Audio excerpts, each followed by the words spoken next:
അഞ്ചുതെങ്ങിന് സ്വപ്ന സാക്ഷാത്കാരമായി അഞ്ചുതെങ്ങ് കുടിവെള്ള പദ്ധതി.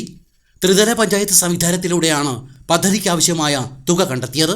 3,14,07,613 രൂപയാണ് പദ്ധതി നടപ്പാക്കാനായി വകയിരുത്തിയത്. 2024 ഫെബ്രുവരിയിലാണ് നിർമ്മാണ പ്രവർത്തനങ്ങൾക്ക് തുടക്കമിട്ടത്.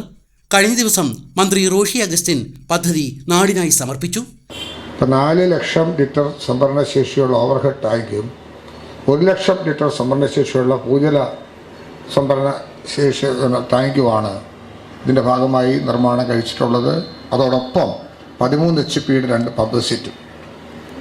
ഇത് ഗ്രാമപഞ്ചായത്തും ബ്ലോക്ക് പഞ്ചായത്തും ജില്ലാ പഞ്ചായത്തും ആ തുക വാട്ടർ അതോറിറ്റി ഡിപ്പോസിറ്റ് ചെയ്താണ് പ്രവർത്തനം ആരംഭിച്ചത്. ഇത് കേരളത്തിൽ അത്യപൂർവമാണ്. അതാണ് ഞാൻ ഉദ്ഘാടന ചടങ്ങിൽ ആദ്യം തറക്കല്ലിട്ടപ്പോൾ പറഞ്ഞത്.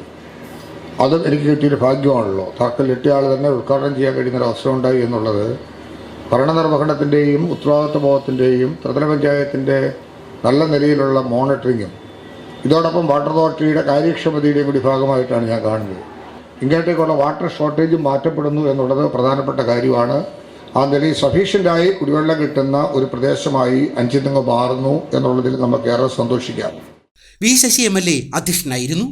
അഞ്ചുതെങ്ങ് ഗ്രാമപഞ്ചായത്ത് president V Laiju, water authority chief engineer Suraja Nair, Anchuthengu ഇടവക വികാരി ഫാദർ സന്തോഷ് കുമാർ, ജില്ലാ പഞ്ചായത്ത് അംഗം R Subhash, block panchayat president Jayasree PC, panchayat vice president Lija Bose തുടങ്ങിയവരും പഞ്ചായത്ത് അംഗങ്ങളും മറ്റ് ജനപ്രതിനിധികളും ചടങ്ങിൽ പങ്കെടുത്തു.